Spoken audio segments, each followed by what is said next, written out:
ई पाठचक्र रे आपण मानक स्वागत करा जाउची। एबे रुद्र सार जॉइन कलेनी मु रुद्र सार को अनुरोध करछि से कार्यक्रम आगो को नियंतु। रुद्र सार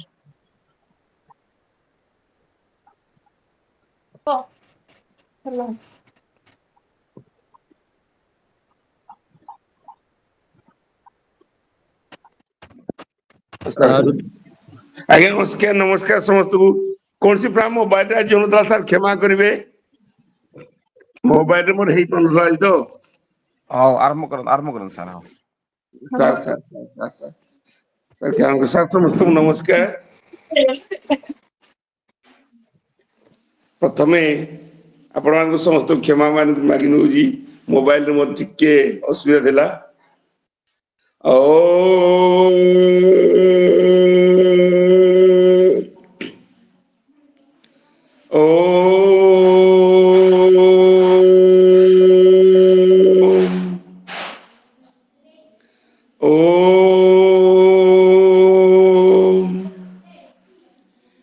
तुमेव माता स्वपिता तुमेव बंधु सखा तुमेव विद्या द्रविणम तुमेव सर्व मम देव जय जय जगन्नाथ जय जय जगन्नाथ जय जय जगन्नाथ। स्वामी विवेकानंद लोक संसद देवगढ़ जिला शाखा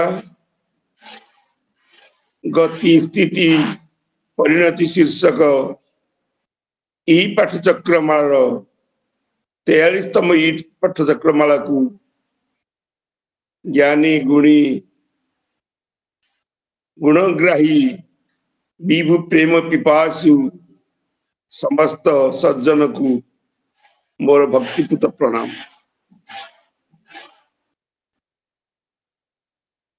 आज कार्यक्रम प्रारंभ रे दिव्य वातावरण खेल देवाई मु आम गहन उपस्थित थिबा पंडित श्री प्रबोध चैतन्य जी को निवेदन करी से प्रारंभ रे वेद पाठ करी आमर ये परिवेश रे समस्त हृदय रे दिव्य भावना सृष्टि करंतु। जय जगन्नाथ। पंडित जी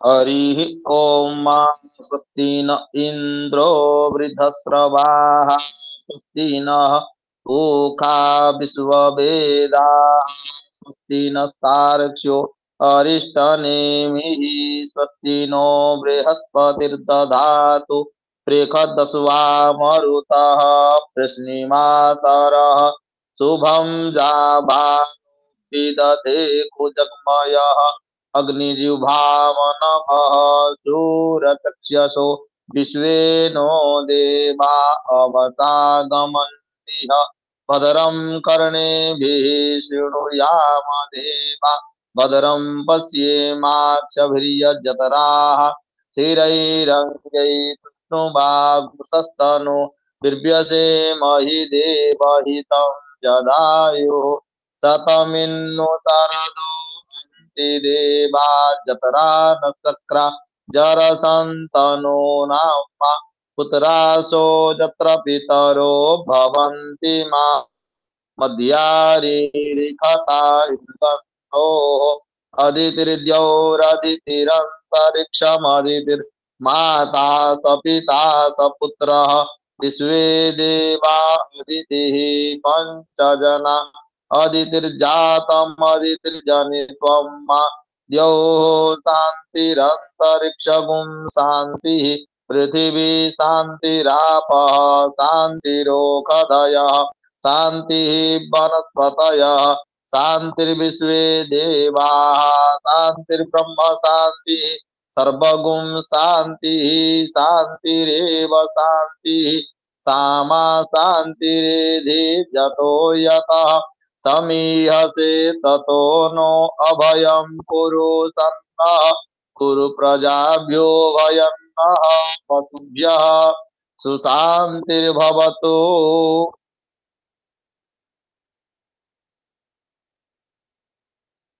धन्यवाद पंडित जी आपण को मोर अंतर गभीरतम प्रदेश धन्यवाद जनाऊँगी जा हो आज आपणकर सुललित कंठरे आम मान को दिव्यवाणी शुणाइले आमर आजिर जुग पुरुष विवेक वाणी को पाठ करने आम गहन प्रियंका पाटी अच्छी बोधे सी आज अनुपस्थित अच्छा तेणु क्षमा करेंगे मुझे आज विवेक वाणी पढ़ी शुणी दूची जहाँकर महान वाणी आम समस्त को सत्पथ परिचालित करुची तुम्हें माने ए पर्यंत से उत्सर आस्वाद पाई न जहाँ हेतु गर्भ को प्रलाप रे परिणत करे मर्त्य को अमर करे यही जगत को शून्य रे परिणत करे एवं मनुष्य को देवता कर दिए स्वामी विवेकानंद। जय जगन्नाथ। जाओ टिके बाधा आसतिले मध्य आज आमर देवगढ़ जिलार 43तम ई पाठ चक्रमाल समस्ते उत्सुकार सहित जोग देते गुरुजन प्राय अधिकांश गुरुजन अच्छा से गुरुजन मान को पुनर्बार मु भक्तिपूत प्रणाम जन आज कार्यक्रम को स्वागत जनाऊँगी एवं आज आम गहन उपस्थित अच्छा आमर मध्य संभागर संपादक अध्यापक महोदय जी की जड़े शिक्षाविद जी की आमर विवेक वाणी लोक संसद जड़े आजीवन सदस्य आमर प्रवीर सार तांक विषय आहु अधिक किसी परिचय देवाक आवश्यकता पड़ुनी आज आम गहन थी समस्त से सुपरिचित प्रत्येक थर प्रवीर सार उपस्थिति आमे पाई परिचु जा हो आम आम विशेषतः आम देवगढ़ जिला निकट में कृतज्ञता ज्ञापन करुची एवं सार को निवेदन करुची से आज प्रसंग उपस्थापन सहित सभा कार्य को परिचालित करिवे एवं आज वक्ता महोदय संक्षिप्त परिचय प्रदान करिवे। जय जगन्नाथ। सार को निवेदन करुची से आज सभा कार्य परिचालित करंतु। गुरु ब्रह्मा गुरु विष्णु गुरुदेव महेश्वर गुरु साक्षात् परम ब्रह्म तस्मै श्री गुरुवे नमः। अखंड मंडलाकारं व्याप्तं जन चराचरं तत्पुजतं दस्यं जैन तस्मै श्री गुरुवे नमः। समस्त प्रथमे मोर गुरुजन माननकु मोर गुरुदेव को प्रणिपात करुछि आपण मान समस्त को स्वागत करुछि। आज खुशी कथा जे आज देवगढ़ रो जो आज 43तम जो विचारधारा कार्यक्रम ई पाठचक्र अनुरोध जाऊँगी से मु आज सभापतित्व करने सुजोग पाई। जो विचारधारा जो आमर स्वामी विवेकानंद लोक संसद जो कार्यक्रम प्रतिदिन चली आमर 23टी जिलार तो 30 दिन जो कार्यक्रम चली तेणु से कार्यक्रम आज आपण मन समस्त को मु स्वागत करुछि। आज निश्चित भाव आज खुशी दिन जे आमे आज समस्ते आज एक सुंदर विषय वस्तु पर आलोचना करने जाऊचे जे विषय वस्तु भगवान को विश्वास करिवार परिणति। तेणु भगवान को विश्वास जो माने करंती विवेकानंद भाषा रे जे निज को विश्वास करे से विवेकानंद से भगवान को विश्वास करे। ତେଣୁ ସେ ଭଗବାନଙ୍କୁ ଖୋଜି ଖୋଜି ସ୍ୱାମୀ ବିବେକାନନ୍ଦ ମତେ ବୁଲୁଥିଲେ ଯେ ମତେ ଭଗବାନଙ୍କୁ ଦେଖେଇ ଦିଅ, ମତେ ଭଗବାନଙ୍କୁ ଦେଖେଇ ଦିଅ, କିଏ ଦେଖେଇ ଦିଅ। ଏବଂ ସେ ତାଙ୍କ ଗୁରୁଙ୍କ ପାଖରେ ପହଞ୍ଚି ଯାଇଥିଲେ ଏବଂ ତାଙ୍କ ସ୍ୱାମୀ ବିବେକାନନ୍ଦ ଗୁରୁ ରାମକୃଷ୍ଣ ପରମହଂସ ତାଙ୍କୁ ସାକ୍ଷାତ ଭଗବାନଙ୍କୁ ଦେବୀଙ୍କୁ ଦର୍ଶନ କରେଇଥିଲେ। ଏବଂ ତା ପରଠୁ ଆପଣମାନେ ସମସ୍ତେ ଜାଣନ୍ତି ଯେ କିଭଳି ଭାବରେ ସେ ନିଜକୁ ସେଇଥିରେ ହଜେଇ ଦେଇଥିଲେ, ଗୁରୁଙ୍କ ଠାରେ ସମର୍ପିତ ହେଇଥିଲେ ଏବଂ ତାପରେ ସେ ବିଶ୍ୱ ବିଜୟୀ ସ୍ୱାମୀ ବିବେକାନନ୍ଦ ହେଇପାରିଥିଲେ। ଆପଣମାନେ ସମସ୍ତ ଜ୍ଞାତ ଅଛି। ତେଣୁ ଭଗବାନଙ୍କୁ ଯିଏ ବିଶ୍ୱାସ କରେ ନାହିଁ ଯେ ନାସ୍ତିକ,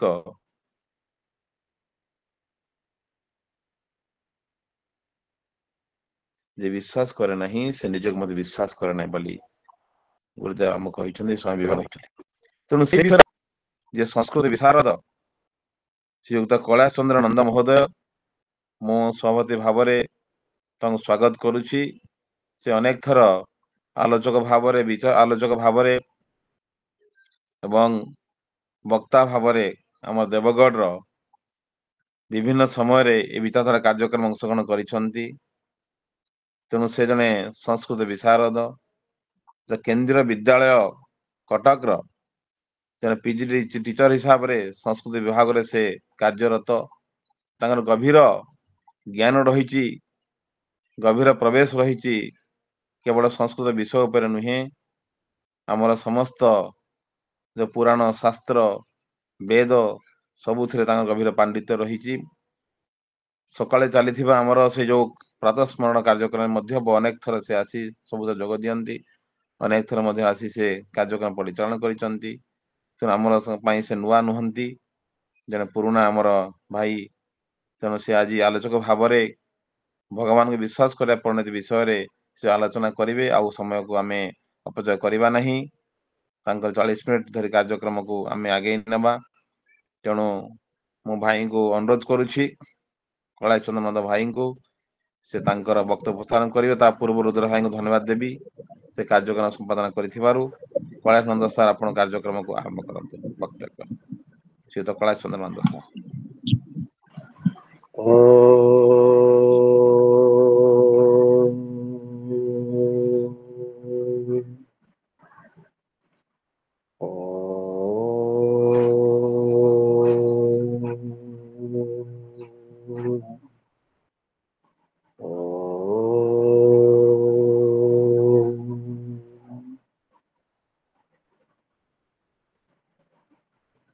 नीलाचल निवासाय नित्याय परमात्मने बलभद्र सुभद्राभ्याम जगन्नाथाय ते नमः। नमोचे चरणे मातारिणी, नहीं तो परिके रख जननी। निरवधि रहिबि अनुक्षण, नुपुर ध्वनि तो हेव श्रवण। नेहुरा हेउछि मात जे, नोद मिलु मोते एई निवेदन। कर पाप पंकु मुक्त जे। स्वामी विवेकानंद लोक संसद विचारधारा विभाग देवगढ़ जिला शाखार शीर्षक गति स्थिति परिणतिर 43तम ई पाठचक्र रे आपण मानंकु मु स्वागत और पुनः पुनः नमस्कार जनाऊछि। एठारे उपस्थित अछंती सभापति महोदय डॉक्टर प्रवीर कुमार दास महोदय, तांको प्रणाम जनाऊछि। आज संयोजना करुछंती एवं विवेक बाणी पाठ करिछंती श्रीयुक्त रुद्र कुमार देहुरी महोदय, तांको मु मोर हृदयर गभीरतम प्रदेश रु धन्यवाद अर्पण करुछि। एवं आज आमर वेद पाठ करथिले जे कि କାର୍ଯ୍ୟକ୍ରମର ଆରମ୍ଭରୁ ଥିଲେ ପଣ୍ଡିତ ପ୍ରବୋଧ ଚୈତନ୍ୟଜୀ। ମୁଁ ତାଙ୍କୁ ଶତ ଶତ ନମନ କରୁଛି।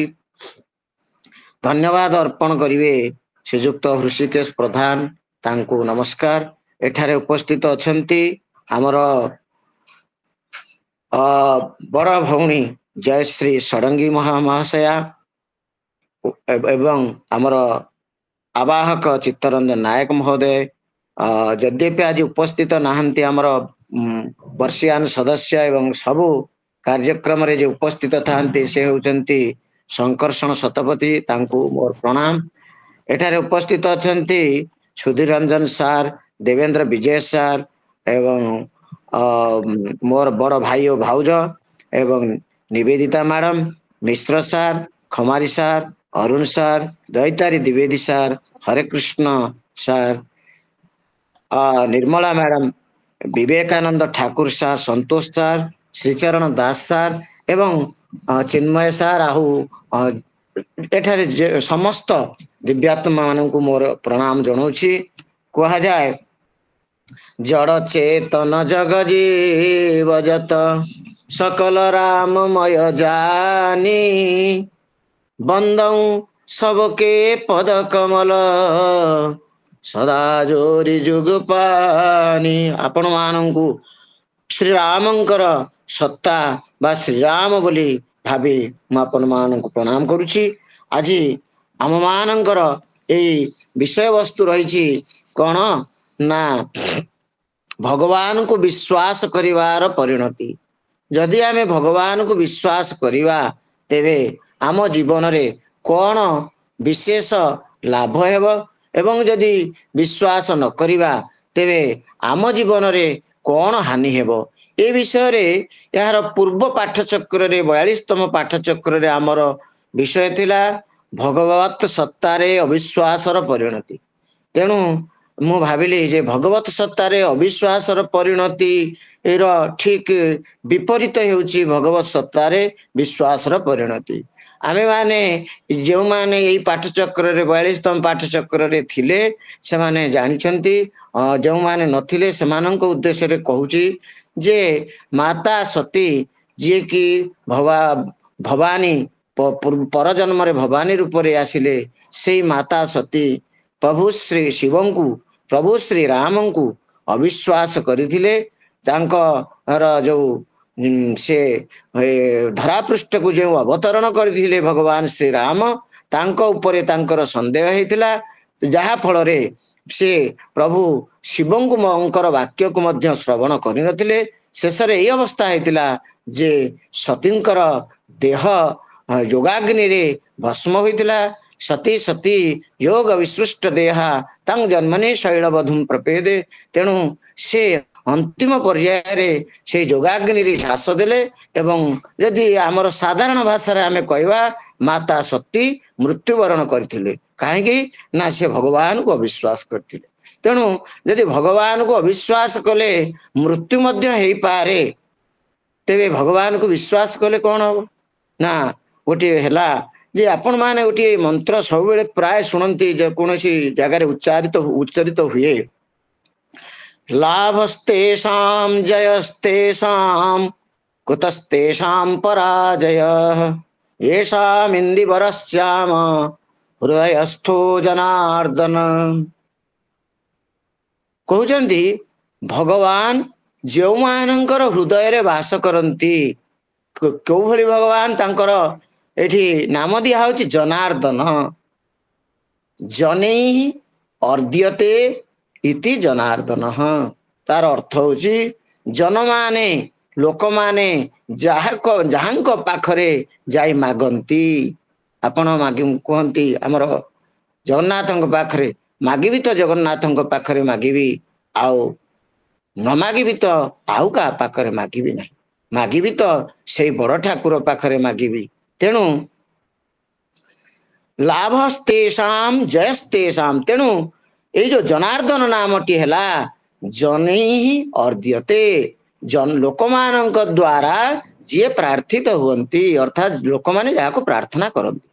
आउ गोटी अर्थ होची जे जनान अर्दयति इति जनार्दन। ଜନାନ କହିଲେ ଭଲ ଲୋକମାନଙ୍କର ଯିଏ ଶତ୍ରୁ ସେଇମାନଙ୍କୁ ବିପରୀତ ଜନମାନଙ୍କୁ ଅର୍ଦ୍ଧୟତି ମାନେ ପୀଡ଼ୟତି ବିପରୀତ ଶତ୍ରୁମାନଙ୍କୁ ଯିଏ ପୀଡ଼ା ପ୍ରଦାନ କରନ୍ତି ସେ ହେଉଛନ୍ତି ଜନାର୍ଦ୍ଦନ। ତେଣୁ ଜନାର୍ଦ୍ଦନରେ ମଧ୍ୟ ଆମେ ଜାଣିପାରିବା ଭଗବତ ସତ୍ତାର କେତେ ଶକ୍ତି ରହିଛି। ଲାଭସ୍ତେ ଏଇ ଶ୍ଲୋକରେ ଟିକୁ ଅର୍ଥ କରିବାକୁ ହେଲେ ଯଦି ଆମେ ଦେଖିବା ଲାଭସ୍ତେଷାଂ ଜୟସ୍ତେଷାଂ କୁତସ୍ତେଷାଂ ପରାଜୟଃ ଏଷାମିନ୍ଦିବରଶ୍ୟାମ ହୃଦୟସ୍ଥୋ ଜନାର୍ଦ୍ଦନ। ଯାହାଙ୍କର ହୃଦୟରେ ଭଗବାନ ଜନାର୍ଦ୍ଦନ ବାସ କରନ୍ତି ସେ କଣ ନା କେବେ ହେଲେ ପରାଜୟ ବରଣ କରନ୍ତି ନାହିଁ। କୁତସ୍ତେଷାଂ ପରାଜୟ, କେଉଁଠାରୁ ତାଙ୍କର ପରାଜୟ? କେହି ତାଙ୍କୁ ପରାଜୟ କରିପାରିବେ ନାହିଁ। ଲାଭ ତେଷାଂ, ସେଇମାନଙ୍କର ଲାଭ ହୁଏ ଯେଉଁମାନେ ଭଗବାନଙ୍କର ଉପରେ ବିଶ୍ୱାସ କରନ୍ତି। ଲାଭସ୍ତେଷାଂ ଜୟସ୍ତେଷାଂ, ସେଇମାନଙ୍କର ଜୟ ହୁଏ। ଆଉ କୁତସ୍ତେଷାଂ ପରାଜୟ, କୋଉଠାରେ ମଧ୍ୟ ତାଙ୍କର ପରାଜୟ ହେଇନଥାଏ। ଆପଣମାନଙ୍କୁ ଏଇ ଜନାର୍ଦ୍ଦନ ଶବ୍ଦ ଅମରକୋଶରେ ମଧ୍ୟ ପ୍ରୟୋଗ ମୁଁ ଆପଣମାନଙ୍କୁ ଶୁଣେଇ ଦଉଛି। ଦୈତ୍ୟାରି ପୁଣ୍ଡରିକାକ୍ଷୋ ଗୋବିନ୍ଦୋ ଗରୁଡ଼ଧ୍ୱଜ ପୀତାମ୍ବରୋ ପୀତାମ୍ବରୋ ଅଚ୍ୟୁତଃ ସାରଙ୍ଗୀ ବିଶ୍ୱକ୍ସେନୋ ଜନାର୍ଦ୍ଦନ। ଏଇ ଜନାର୍ଦ୍ଦନଙ୍କୁ ଯିଏ ସ୍ମରଣ କରନ୍ତି ତାଙ୍କର ଲାଭ ହୁଏ ଏବଂ ଜୟ ମଧ୍ୟ ହୁଏ ଏବଂ କୋଉ ଜାଗାରେ ସେ ପରାଜୟ ବରଣ କରନ୍ତି ନାହିଁ। ସେଇମାନେ ଲାଭ ପ୍ରାପ୍ତି କରନ୍ତି, ଜୟ ପ୍ରାପ୍ତି କରନ୍ତି, ତାଙ୍କ ଜୀବନରେ କାହାଠାରୁ ପରାଜୟ ହୋଇନଥାଏ। ଜୀବନ ଯୁଦ୍ଧରେ ବିଜୟୀ ହେବା ପାଇଁ ଭଗବାନଙ୍କୁ ଭରସା ବା ବିଶ୍ୱାସ କରିବା ଉଚିତ।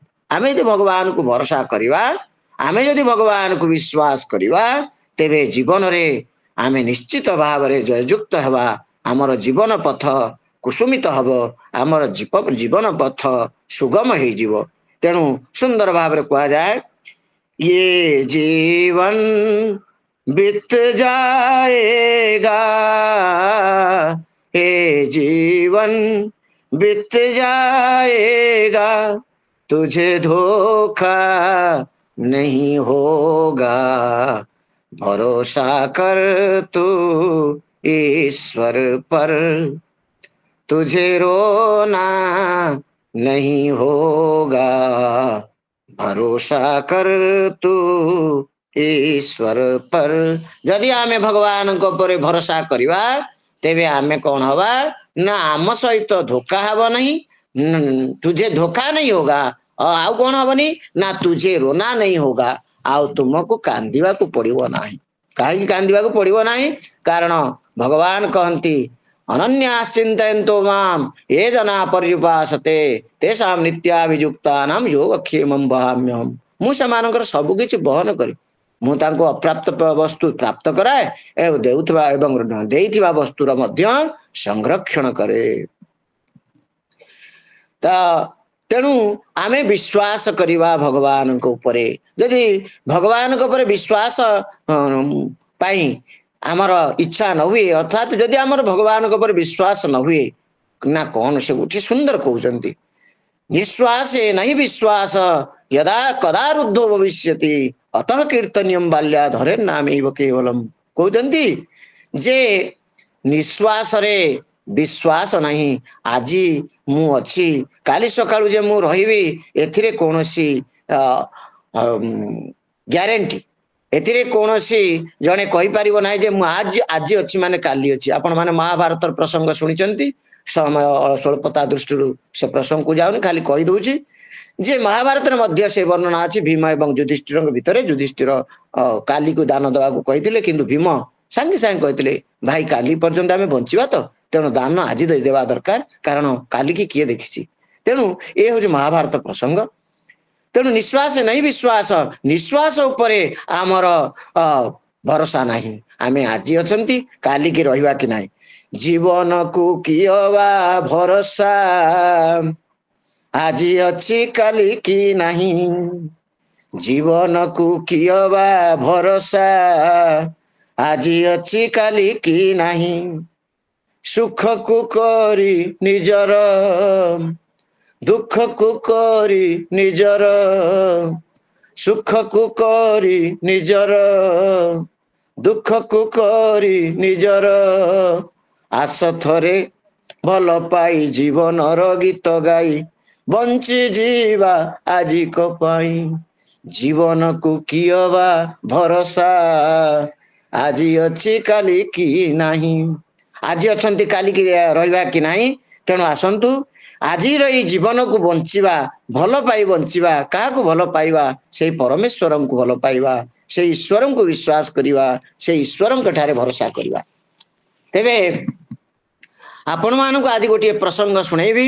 ଏହା ପ୍ରସିଦ୍ଧ ପ୍ରସଙ୍ଗ। କପିଳେନ୍ଦ୍ର ଦେବ ଯେତେବେଳେ ସିଂହାସନ ତ୍ୟାଗ କଲେ, ସେ ନିଜର ସୁପୁତ୍ର ପୁରୁଷୋତ୍ତମ ଦେବଙ୍କୁ ସିଂହାସନ ଦେଲେ। ଏବଂ ପୁରୁଷୋତ୍ତମ ଥିଲେ କପିଳେନ୍ଦ୍ର ଦେବଙ୍କର ଜଣେ ଶ୍ରେଷ୍ଠ ପୁତ୍ର। ଏବଂ ସିଏ ତାଙ୍କର ରୂପ ଏବଂ ତାଙ୍କର ଗୁଣ ଦ୍ୱାରା ସେ ବିଭିନ୍ନ ସ୍ଥାନରେ, ବିଭିନ୍ନ ରାଜ୍ୟରେ ପ୍ରସିଦ୍ଧି ଲାଭ କରିଥିଲେ। ଯାହା ଫଳରେ ପ୍ରଭାବିତ ହେଇ କାଞ୍ଚିର ରାଜା ସାଲୁଅ ନରସିଂହ ଦେବ ନିଜର ମନ୍ତ୍ରୀଙ୍କୁ ପୁରୀ ପଠେଇଥିଲେ ଯେ ତମେ ଯାଇ ପୁରୁଷୋତ୍ତମ ଦେବଙ୍କର ସମସ୍ତ କାର୍ଯ୍ୟକଳାପକୁ ଅବଲୋକନ କରିବ, ଅନୁଧ୍ୟାନ କରିବ ଏବଂ ଯଦି ହୁଏ ସେ ତାଙ୍କର କନ୍ୟା ରୂପାମ୍ବିକା ବା ପଦ୍ମାବତୀଙ୍କୁ ତାଙ୍କୁ ଅର୍ପଣ କରିବେ। ଏଇ ହେଲା ପୁରୁଷୋତ୍ତମଙ୍କର କାର୍ଯ୍ୟକଳାପକୁ ଦେଖିବା ପାଇଁ ସାଲୁଅ ନରସିଂହ ଦେବ ନିଜ ମନ୍ତ୍ରୀକୁ ପଠେଇଲେ। କୋଉଠି ନା ପୁରୀକୁ ପଠେଇଲେ। ଯେତେବେଳେ ପୁରୀକୁ ପଠେଇଲେ ସେତେବେଳେ ରଥଯାତ୍ରାର ସମୟ। ଆପଣମାନେ ଜାଣିଛନ୍ତି, ଯାତ୍ରା ଭାଗବତରେ ବର୍ଣ୍ଣନା ଆସେ, ଆଷାଢ଼ସ୍ୟ ଶୀତେ ପକ୍ଷେ ଦ୍ୱିତୀୟାୟାଂ ଶୁଭେ ଦିନେ ଶ୍ରୀ ଜଗନ୍ନାଥ ଦେବସ୍ୟ ଗୁଣ୍ଡିଚା ଭବତି ଧ୍ରୁବମ୍। ଆଷାଢ଼ ମାସ ଶୁକ୍ଳ ପକ୍ଷ ଦ୍ୱିତୀୟା ତିଥିରେ ଯେ ଆମେ ଯେଉଁ ରଥଯାତ୍ରା ପାଳନ କରନ୍ତି, ସେହି ଦିନରେ ସେ ସାଲୁଅ ନରସିଂହଙ୍କର ମନ୍ତ୍ରୀ ସେଠାରେ ଉପସ୍ଥିତ ଥିଲେ। ଏବଂ ସେଠାରେ କଥା ଆସେ ଯେ ସେ ଛେରା ପହଁରା କରୁଥିଲେ। ଏଇ ଛେରା ପହଁରା କାର୍ଯ୍ୟକୁ ଦେଖିଲେ କିଏ? ନା ସାଲୁଅ ନରସିଂହ ଦେବଙ୍କର ମନ୍ତ୍ରୀ। ପୁରୁଷୋତ୍ତମ ଦେବ ଛେରା ପହଁରା କରୁଛନ୍ତି। ସାଲୁଅ ନରସିଂହ ଦେବ ଭାବୁଛନ୍ତି, ମନ୍ତ୍ରୀ ଭାବୁଛନ୍ତି ଇଏ ଜଣେ ଝାଡୁ ଲଗେଇବା ବ୍ୟକ୍ତି, ଇଏ କଣ ଆମ ରାଜାଙ୍କର କନ୍ୟାଙ୍କର ପାଣି ଗ୍ରହଣ କରିପାରିବେ? ଏବଂ ଏହା ପରେ ଯେତେବେଳେ ରଥଯାତ୍ରା ଶେଷ ହେଇଯାଇଛି, ସେ ଚାଲି ଯାଇଛନ୍ତି କୋଉଠିକି ନା କାଞ୍ଚି। ଏବଂ ଯାଇ ନରସିଂହ ଦେବଙ୍କୁ ଏଇ ସମ୍ବାଦ ଦେଇଛନ୍ତି ଯେ ଆପଣ ଯେଉଁ କନ୍ୟା ରତ୍ନ, ତାଙ୍କର ନାମ ଥିଲା ପଦ୍ମାବତୀ ଏବଂ ତାଙ୍କୁ ଆଉ ଗୋଟିଏ ନାମରେ ଡକା ହଉଥିଲା ରୂପାମ୍ବିକା। ରୂପରେ ଅମ୍ବିକା ଭଳି, ଦୁର୍ଗାଙ୍କ ଭଳି ସୁନ୍ଦର ଥିଲେ ରୂପାମ୍ବିକା ଅର୍ଥାତ ପଦ୍ମାବତୀ।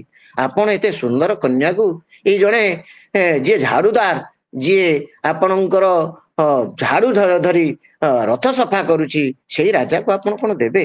ଏବଂ ତାପରେ କଣ ହେଇଛି ନା ମନ ବଦଳେଇ ଦେଇଛନ୍ତି ସାଲୁଅ ନରସିଂହ ଦେବ ଏବଂ ଭାବିଛନ୍ତି ଆଉ କନ୍ୟାକୁ ଅର୍ପଣ କରିବେ ନାହିଁ ସେ ପୁରୁଷୋତ୍ତମ ଦେବଙ୍କୁ।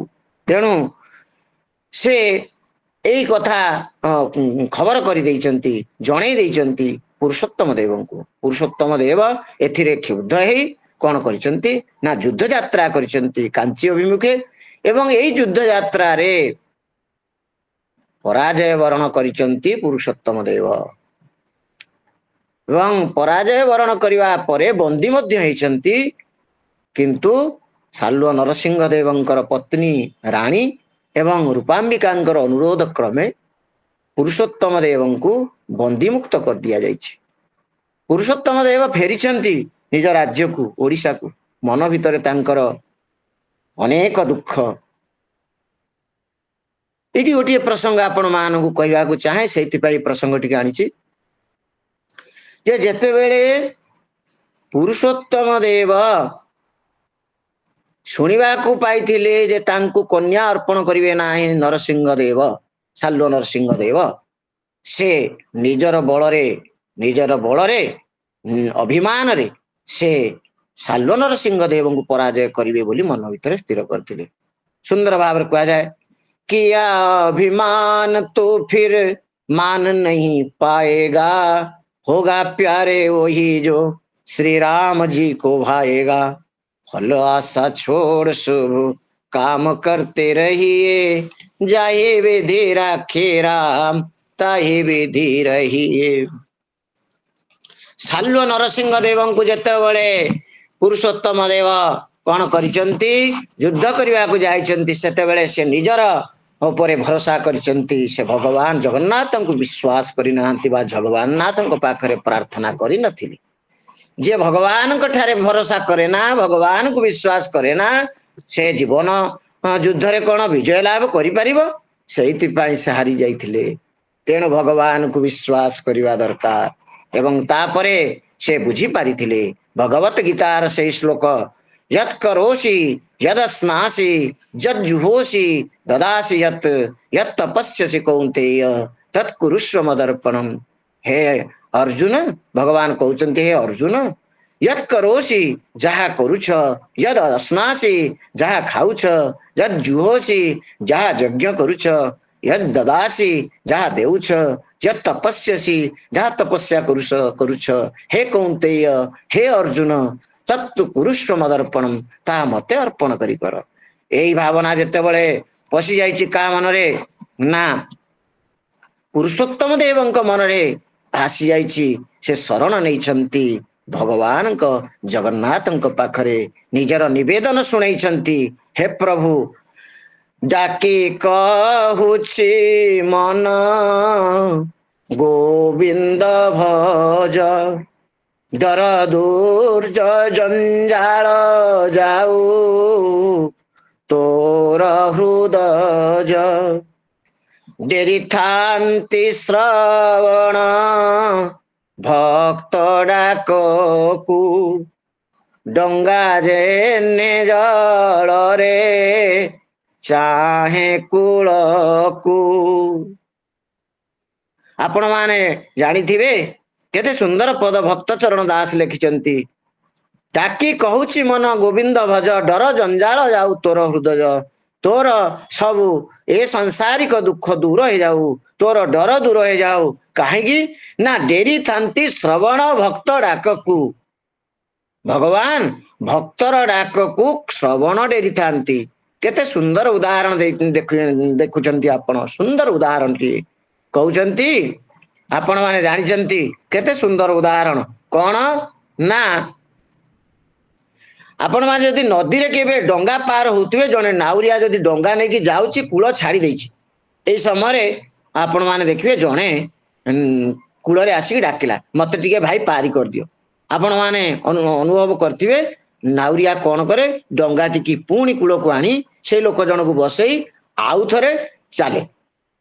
भगवान मध्य सही बरी करंती बोली भक्त चरण दास कहउचंती। भक्त चरण दास कहउचंती भगवान समस्त को पारी करि उठवा समय रे जदि देखंती आ गोटे भक्त पछरे रहि जाईची आ डाकुची, ताकू मध्य पारी कर दियंती। आउ सेहिति पई जे पुरुषोत्तम देव जगन्नाथଙ୍କ पाखरे शरण पसिले, पाहिले निश्चेजने रवि उदय, पद्मलोचन सबु देहे उदय, प्रभु को आश्रय कर तरी भोजेबे, पाद पद्म रे लय कर तू एबे।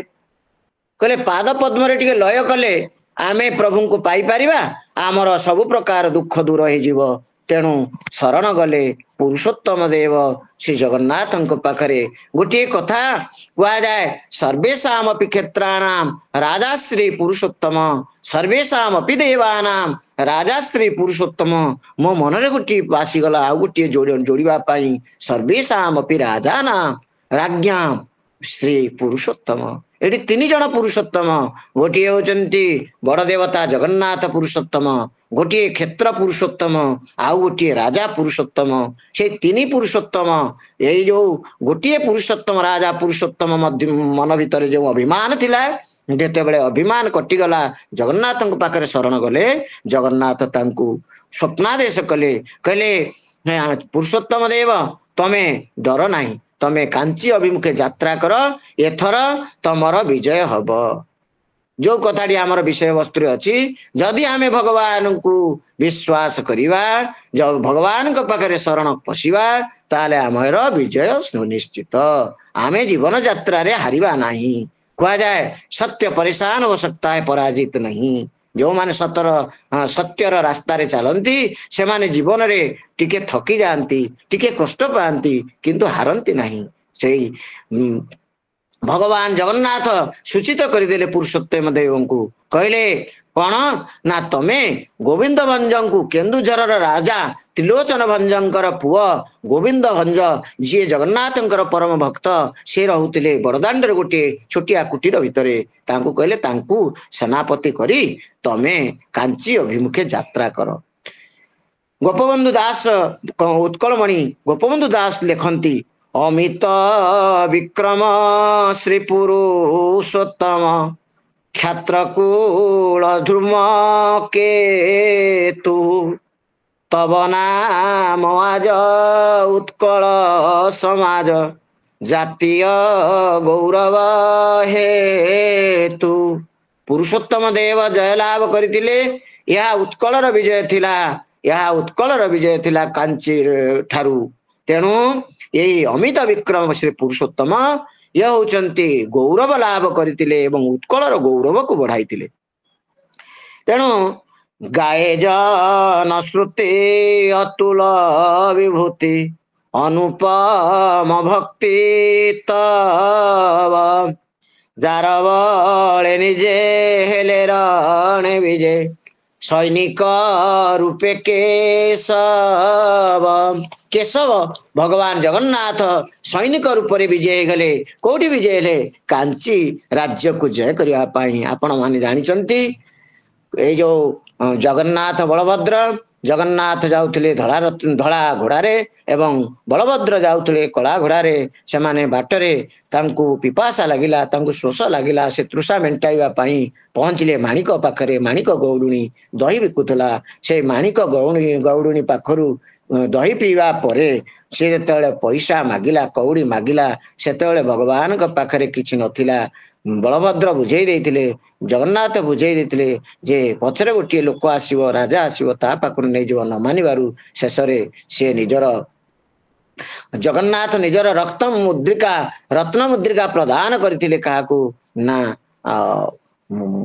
माणिक गौडुणी की एवं माणिक गौडुणी को कहिथिले पछरे आसुचंती ठाकुर राजा पुरुषोत्तम देव तांको पाखरु कौड़ी नहीं मुद्रिकाटी तांको फेरी देवा को कहिथिले एवं सेया ही हेतिला शेषरे जेतेबेले राजा पुरुषोत्तम देव आसी सेठारे पहुंचिले माणिक गौडुणी तार से दधी हांडी सहित सेठारे उपस्थित हेतिला एवं निजर समस्त कथा से सेठारे वर्णना करथिला पुरुषोत्तम देव जगन्नाथंकर भक्ता से माणिक गौडुणी को नमस्कार करथिले एवं माणिक गौडुणी तू धन्य बोली कहिथिले एवं कहिथिले एइठी गोटे जो पाटणाटी अछि एइटा माणिक पाटणा हबो एइठी जो कर दिया जाए जहा पुरुषोत्तम देव प्राप्त करंती ताहा आउ से नेबे नै या माणिक गौडुणी स्वयं व्यवहार करिवो तेणु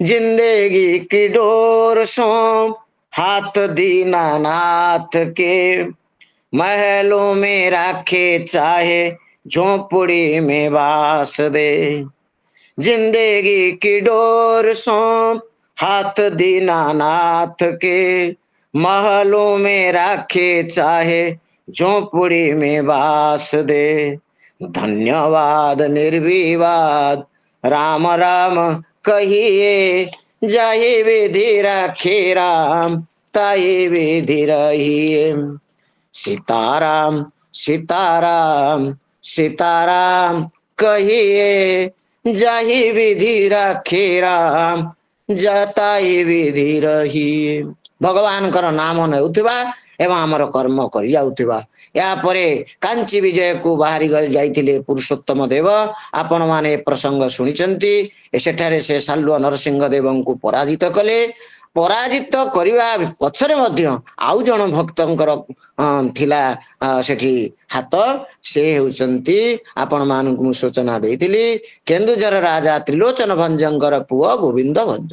ରାଜା ଗୋବିନ୍ଦ ଭଞ୍ଜ ଥିଲେ ବଳିଷ୍ଠ ଶରୀର ଏବଂ ଜଣେ ଶକ୍ତିଶାଳୀ ସେନାପତି ଏବଂ ସେ ଥିଲେ ତାରିଣୀଙ୍କର ପରମ ଭକ୍ତ। ଯେତେବେଳେ କାଞ୍ଚି ଜୟ କରାଯାଇଥିଲା ଗୋବିନ୍ଦ ଭଞ୍ଜଙ୍କୁ ଜଣାଥିଲା ସେ ଜାଗାରେ ମା ତାରିଣୀ ପୂଜା ପାଉଛନ୍ତି, କିନ୍ତୁ ତାରିଣୀଙ୍କର ପୂଜା ସାଲ୍ବ ନରସିଂହଙ୍କର ଯୋଉମାନେ ପୂଜକ ଠିକ ଭାବରେ କରୁନାହାନ୍ତି। ତେଣୁ କୁହାଯାଏ ସେଠାରେ ଗୋବିନ୍ଦ ଭଞ୍ଜ ମା ତାରିଣୀଙ୍କୁ ପ୍ରାର୍ଥନା କରିଥିଲେ, ମାଲୋ ତୋରି ଯଦି କୃପା ହବ ମୁଁ ନିଶ୍ଚୟ ଆମେ ମାନେ ନିଶ୍ଚିତ ଭାବରେ ଏଇ ଯାତ୍ରାରେ ଏଇ ଯୁଦ୍ଧ ଯାତ୍ରାରେ ଜୟଲାଭ କରିବୁ। ସେଇ ମା ତାରିଣୀଙ୍କ କୃପା ହେଲା। କାରଣ କୁହାଯାଏ ମା ନାମେ ଅଛି ଅମୃତ ଭରି ଏ ଭବ ସାଗରେ ସିଏ ତରି ମା ନାମେ ଅଛି ଅମୃତ ଭରି ମଣିଷ ଜୀବନ ଅଟଇ ସାର ତା କରୁଣା ବିନା ସବୁ ଅସାର ସୁଖ ଦୁଃଖ ଦୁଇ ତାହାର ଡୋରି ତା ବିନା କିଏ ସେ ହୋଇଛି ପାରି ମା ନାମେ ଅଛି ଅମୃତ ଭରି। ସେଇ ଭକ୍ତ ଗୋବିନ୍ଦ ଭଞ୍ଜଙ୍କର ପ୍ରାର୍ଥନାରେ ମା ତାରିଣୀ ସ୍ୱପ୍ନାଦେଶ କରିଥିଲେ ଗୋବିନ୍ଦ ଭଞ୍ଜଙ୍କୁ ଯେ ନିଶ୍ଚିତ ଭାବରେ ତମେ ଜୟଲାଭ କରିବ। ଏବଂ ଗୋବିନ୍ଦ ଭଞ୍ଜଙ୍କ ମନ ଭିତରେ ଥିଲା ଯଦି ଆମେ ଜୟଲାଭ କରୁ ତେବେ ଆମେ ମା ତାରିଣୀଙ୍କୁ ସେ ସ୍ଥାନରୁ ନେଇ ଆସିବା। ଏଇ ଭାବନା ତାଙ୍କ ମନ ଭିତରେ ଥିଲା। କାରଣ ମା ଅପୂଜା ରହିଲେ ଘରେ ଯେପରି ଆମର ମା ଯଦି ଠିକ ଭାବରେ ନ ଖାଇଲେ ଏବଂ ଠିକ ଭାବରେ ବିଶ୍ରାମ ନ ନେଲେ ଘରର ଯେମିତି ବିଭ୍ରାଟ ଘଟେ ସେଇଭଳି ବିଭ୍ରାଟ ଘଟିଥିଲା କାଞ୍ଚି ରାଜ୍ୟର। କାରଣ ମା ତାରିଣୀଙ୍କୁ ସେଠି ଉପଯୁକ୍ତ ପୂଜା କରାଯାଇ ନଥିଲା। ତେଣୁ ଆମର ଆଜିର ଯୋଉ ବିଷୟଟି ଆପଣ ମାନେ ଶୁଣିଲେ ଯେ ହେଲା କଣ ନା ଯଦି ଗତି ଆମର ଈଶ୍ୱରାଭିମୁଖୀ ହୁଏ, ପ୍ରଥମେ ଥିଲା ଗତି ଯଦି ଈଶ୍ୱରାଭିମୁଖୀ ହୁଏ ସ୍ଥିତି କଣ ହବ? ମଣିଷ ଈଶ୍ୱରଙ୍କୁ ବିଶ୍ୱାସ କରିବ ଏବଂ ପରିଣତିରେ ସେ ବିଜୟ ଲାଭ କରିବ ଯେଭଳି ପୁରୁଷୋତ୍ତମ ଦେବ ଗୋବିନ୍ଦ ଭଞ୍ଜ ବିଜୟ ଲାଭ କରିଥିଲେ। ଆଉ ଯଦି ଗତି ଆମର ଈଶ୍ୱରାଭିମୁଖୀ ନ ହୁଏ, ଆମେ ଯଦି ଭଗବାନଙ୍କୁ ବିଶ୍ୱାସ ନ କରିବା, ବହୁତ ଲୋକ ଅଛନ୍ତି ଭଗବାନଙ୍କୁ ବିଶ୍ୱାସ କରନ୍ତି ନାହିଁ। ଆମର ଆସୁରୀ ପ୍ରକୃତିର ଲୋକମାନେ ଭଗବତ ଗୀତାରେ କୁହାଯାଏ ଦମ୍ଭୋ ଦର୍ପୋ ଅଭିମାନଶ୍ଚ କ୍ରୋଧ ପାରୁଷ୍ୟମେବ ଚ ଅଜ୍ଞାନଂ ଚାଭିଜାତସ୍ୟ ପାର୍ଥ ସମ୍ପଦମାସୁରୀଂ ଦୈବୀ ସମ୍ପଦ ବିମୋକ୍ଷାୟ ନିବନ୍ଧାୟ ଆସୁରୀ ମତା ମାସୁ ଚ ସମ୍ପଦ ବୃଦ୍ଧମୈବଂ ଅଭିଜାତୋଷି ପାଣ୍ଡବ। ଯେଉଁମାନେ ଦୈବ ଗୁଣ ଯୁକ୍ତ ସେମାନେ ଭଗବାନଙ୍କୁ ବିଶ୍ୱାସ କରନ୍ତି, ତାଙ୍କ ପାଖରେ ଦମ୍ଭ ନଥାଏ। କିନ୍ତୁ ଯେଉଁମାନେ ଭଗବାନଙ୍କୁ ବିଶ୍ୱାସ କରନ୍ତି ନାହିଁ, ଦମ୍ଭ ଦର୍ପ ଅଭିମାନ କ୍ରୋଧ ପାରୁଷ୍ୟମେବ ଚ ଅଜ୍ଞାନଂ ଏଗୁଡିକ କାହା ପାଖରେ ରହେ ନା ଆସୁରୀ ଲୋକଙ୍କ ପାଖରେ। ଆଉ ଯେଉଁ ଆସୁରୀ ଲୋକମାନେ ଜୀବନରେ ଭାବନ୍ତି ଯେ ଆମେ ଉନ୍ନତି କରୁଛୁ, ଆପଣ ମାନେ ଲକ୍ଷ ଲକ୍ଷ ଉଦାହରଣ ଦେଖିପାରୁଥିବେ କୋଟି କୋଟି ଟଙ୍କାର ଉନ୍ନତି କରୁଥିବା ଲୋକ। ଆଜି ମୁଁ ଆପଣ ମାନଙ୍କୁ କଲିକତାର ଗୋଟିଏ ଛୋଟିଆ କଥା କହିବି। ଯେତେବେଳେ କଲିକତା ସଲ୍ଟ ଲେକରେ ମୁଁ କାର୍ଯ୍ୟରତ ଥିଲି, ଅଚାନକ ଦିନେ ବଡ ବଜାରରେ ନିଆଁ ଲାଗିଲା। ନିଆଁ ଲିଭିବା ପାଇଁ 13ରୁ 15 ଖଣ୍ଡେ ଦମକଳ ବା ଗାଡି ସେଠାରେ ନିୟୋଜିତ କରାଗଲା। 15 ଦିନ ଲାଗିଲା ତଥାପି ନିଆଁ ଲିଭୁ ନଥାଏ। ଜଣେ ବୁଢା ଲୋକ ସେ ତଳେ ବସି କାନ୍ଦୁଥାନ୍ତି। ତାଙ୍କୁ ଜଣେ ପଚାରିଲେ ଆପଣ ଏଠି ବସି କାହିଁ କାନ୍ଦୁଛନ୍ତି? ନା ଏଇ ଯୋଉ ଘରଟି ପୋଡିଗଲା, ଏଇ ଘର ଭିତରେ ମୋର 6-7ଟି ଦୋକାନ ଥିଲା। ମୁଁ ଗୋଟିଏ କୋଟିପତି, କିନ୍ତୁ ଆଜି ମୁଁ ରାସ୍ତାର ଭିକାରୀ। କୋଟିପତିରୁ ଆମେ ସୁନ୍ଦର ଭାବରେ କହୁ କୋଟିପତିରୁ ଆଜି ହେଲା ରୋଡପତି। ଆଜି ରାସ୍ତାର ସେ ହଉଛି ପତି, ତା ପାଇଁ ଆଉ କିଛି ନାହିଁ। ତେଣୁ ଆପଣ ମାନେ ଅନୁଭବ କରିପାରୁଥିବେ ଯଦି ଆମର ମନ ଈଶ୍ୱରାଭିମୁଖୀ ନ ହୁଏ ତେବେ ଆମେ ରୋଡପତି ହବା ବା ଜିରୋପତି ହବା, ହିରୋରୁ ଜିରୋ ହବାଟା କିଛି ବଡ କଥା ନୁହେଁ। କାରଣ ସେ ଚାହିଁଲେ ସବୁ କିଛି କରିଦେଇ ପାରନ୍ତି। ସେ ଚାହିଁଲେ ମୁକମ୍ କରୁତି ବାଚାଲମ୍ ପଙ୍ଗମ ଲଙ୍ଘୟତେ ଗିରିମ୍ ୟତ୍କୃପା ତମଂ ବନ୍ଦେ ପରମାନନ୍ଦ ମାଧବ। ତାଙ୍କରି କୃପା ହେଲେ ମୁକମ୍ କରୁତି ବାଚାଲମ୍, କଥା କହିଲା ପରୁଥିବା ଗୁଙ୍ଗା ବ୍ୟକ୍ତିଟି ମଧ୍ୟ କଥା କହିପାରେ। କାହା ଦ୍ୱାରା? ନା ସେଇ ଭଗବାନଙ୍କର କୃପା ଦ୍ୱାରା। ମୁକମ୍ କରୁତି ବାଚାଲମ୍ ପଙ୍ଗମ ଲଙ୍ଘୟତେ ଗିରିମ୍, ଯାହାର ଗୋଡ ହାତ ନଥାଏ, ସେ ଯେ ଛୁଟା ଯେ ଚାଲି ପାରୁନଥାଏ, ସେ ମଧ୍ୟ ପାହାଡକୁ ପାର ହେଇଯାଏ। ସେ ହେଉଛି କଣ? ନା ଭଗବାନଙ୍କର କୃପା। ଯତ୍କୃପା ତମଂ ବନ୍ଦେ, ସେ ଯାହାର କୃପାରୁ ଏସବୁ କାମ ହୁଏ, ମୁଁ ତାହାଙ୍କୁ ବନ୍ଦନା କରୁଛି। ତେଣୁ ଆମ ଜୀବନରେ ଗୋଟିଏ ଲକ୍ଷ୍ୟ ହବା ଦରକାର, ଆମେ ଭଗବାନଙ୍କୁ ବିଶ୍ୱାସ କରିବା ଏବଂ ଆମର ଏଇ ଚଲାପଥରେ ଆଗକୁ ଆଗକୁ ବଢି ଚାଲିବା, ଆଗକୁ ଆଗକୁ ମାଡି ଚାଲିବା। ତେଣୁ ସୁନ୍ଦର ଭାବରେ ଆମର ଯଦି ଭଗବତ ଗୀତାରୁ ପଦେ ଆଉ କହି ମୁଁ ବାଣୀକୁ ବିରାମ ଦେବି ଯେ यत्र योगेश्वरः कृष्ण यत्र पार्थ धनुर्धरः तत्र श्री विजयो भूति ध्रुवा नीतिमतिर्मम। ଯେଉଁ ଜାଗାରେ ଭଗବାନ ରହନ୍ତି, यत्र योगेश्वरः कृष्ण यत्र ପାର୍ଥ ଧନୁର୍ଧର। ଆମେ ଆପଣମାନେ ଭଗବତ ଗୀତା ଶ୍ରବଣ କରୁଥିବା ଭକ୍ତମାନେ ଜାଣନ୍ତି ଯେ ଏଠାରେ ଅର୍ଜୁନ ହେଉଛନ୍ତି ମଣିଷ ସମୁଦାୟର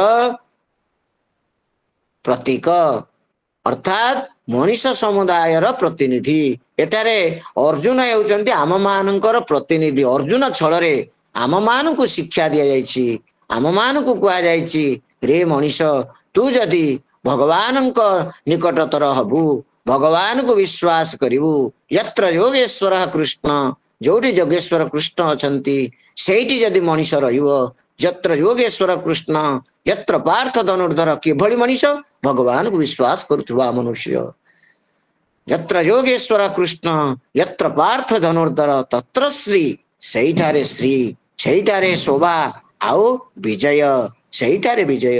ତତ୍ର ଶ୍ରୀ ବିଜୟ ଧ୍ରୁବା ଧ୍ରୁବା ନୀତି ମତିର୍ମମ, ମୋର ଇଏ ହଉଛି ମୋର ଦୃଢ ନିଶ୍ଚୟ, ସେଇଠାରେ ହିଁ ବିଜୟ ଲାଭ କରାଯାଇପାରେ। ତେଣୁ ଆମମାନଙ୍କ ମନ ଭିତରେ ଭଗବାନଙ୍କ ପ୍ରତି ଅଗାଢ ଶ୍ରଦ୍ଧା ରହିବା ଦରକାର। ଯେ ଭଗବାନ, ଆପଣମାନେ ଗୋଟିଏ ଛୋଟିଆ ଗପ ଶୁଣିଥିବେ, 2 ମିନିଟରେ ସାରିଦେବି। ଯେ ଗୋଟିଏ ଗାଈ ଥରେ କଣ ହେଇଛି, ଯାଉଥିବା ସମୟରେ ଗୋଟେ ଗଡିଆର ପଙ୍କ ଭିତରେ ପଡିଯାଇଛି ଏବଂ ପଡି ସେ ଦେଖୁଛି ଯେ ତାକୁ କିଏ ରକ୍ଷା କରିବ। ସେ ମନେ ମନେ ଭାବୁଛି ଯେ ମୋର ମାଲିକ କିଛି ସମୟ ପରେ ଏଇ ବାଟ ଦେଇ ଆସିବ, ମତେ ରକ୍ଷା କରିବ। ଠିକ ସେତିକି ବେଳେ ଦେଖିଲା ବେଳକୁ ଗୋଟେ ବାଘ ସେ ଜାଗାରେ ଆସି ପହଞ୍ଚି ଯାଇଛି। ତେଣୁ ବାଘ ଚାହୁଁଛି ଯେ କଣ କରିବି ନା, ବାଘ ଚାହୁଁଛି ଯେ ମୁଁ କଣ କରିବି। ଏବଂ ସିଏ ଆପଣଙ୍କର ଗାଈ ତାକୁ କହୁଛି, ବାଘ ତୁ ମୋ ପାଖକୁ ଆସନା, ମୁଁ ଏଇ ପଙ୍କ ଭିତରେ ପଡି ଯାଇଛି, ମୁଁ ଆଉ ବାହାରି ପାରିବିନି। କିନ୍ତୁ ତୁ ଯଦି ମୋ ପାଖକୁ ଆସିବୁ ତାହେଲେ ତୁ ମଧ୍ୟ ବାହାରି ପାରିବୁନି। କିନ୍ତୁ ଫଳ ହବ କଣ?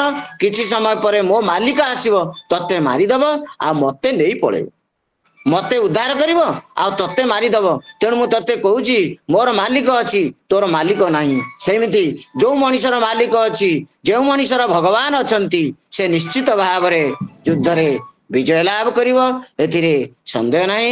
ଆମେ ଯଦି ଏଇ ଜୀବନ ପ୍ରଦୀପ ଜଳି ଜଳି ଦିନେ ଲିଭିଯିବ ବାବୁ ଲିଭିଯିବ, ଆସିଅଛୁ ଏକା ଯିବୁ ଏକା ଏକା, ଜଣେ ତୋ ସଙ୍ଗତେ କେହି ନ ଯିବ, ଜୀବନ ପ୍ରଦୀପ ଜଳି ଜଳି ଦିନେ ଲିଭିଯିବ ବାବୁ ଲିଭିଯିବ। ତେଣୁ ଆମର ଏଇ ଜୀବନ ପ୍ରଦୀପ ଦିନେ ଲିଭିଯିବ, କିନ୍ତୁ ଆମ ସାଙ୍ଗରେ ଆମର ପରମ ସଖା ହେଉଛନ୍ତି ଭଗବାନ। ସେଇ ଯଦି ରହିବେ, ଆମର ସେଇ ଦୀପ ପୁଣି ଜଳିବ, ଆଉ ଆମେ ନିଶ୍ଚିତ ଭାବରେ ଆଗକୁ ଆଗକୁ ଯିବା। ଏହି ए कार्यक्रम रे उपस्थित समस्त को पुणी थरे मोर नमस्कार जनाऊँगी। स्वामी विवेकानंद लोक संसद द्वारा जो देवगढ़ शाखा द्वारा मते जो अनुरोध दिया जायतिला सेतिपाई मु देवगढ़ शाखा को मध्य धन्यवाद जनाऊँगी एवं एठार उपस्थित समस्त भक्तजन को आउ थे प्रणाम करी आजिर वाणी को एठार विराम दूची। भीमस्यापि गणे भंग मुनेरपि मते भ्रम यदि शुद्धम अशुद्धम वा मम दोषो न विद्यते। ओ समस्त नमस्कार, जय जगन्नाथ।